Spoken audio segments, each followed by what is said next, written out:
Welcome to Homework Lib. Hi, so over here we're given a crane that lifts a 425 kilogram steel beam vertically upward at a distance of 95 meters. So we are going to have the following situation. We're going to have our crane,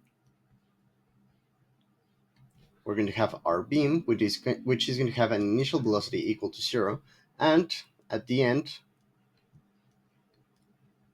is going to get accelerated for a distance equal to 95 meters at a constant acceleration of 1.8 meters per second squared.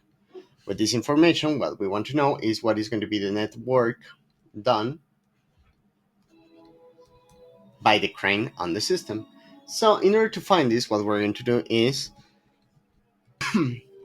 first of all, consider that the work done on the system is going to be spent by changing the kinetic energy of the beam plus changing its potential energy.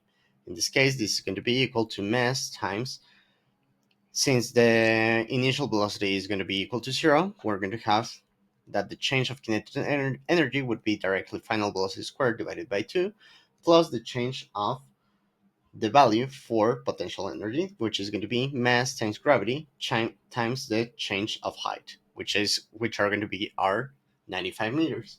So the first thing that we need to find out is going to be our final velocity.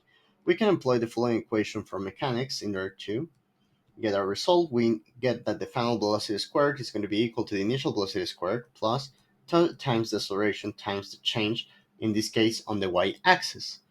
This is going to lead us, since the initial velocity is going to be equal to 0, to the fact that the final velocity squared would be equal to 2 times 1.8 meter per second squared times the change of height, which corresponds to 95 meters,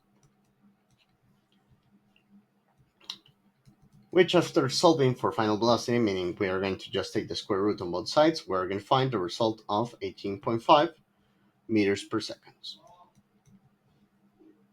Now that we know the result, we can directly apply this into our problem. We can factorize actually the mass to get the result in a slightly simpler way.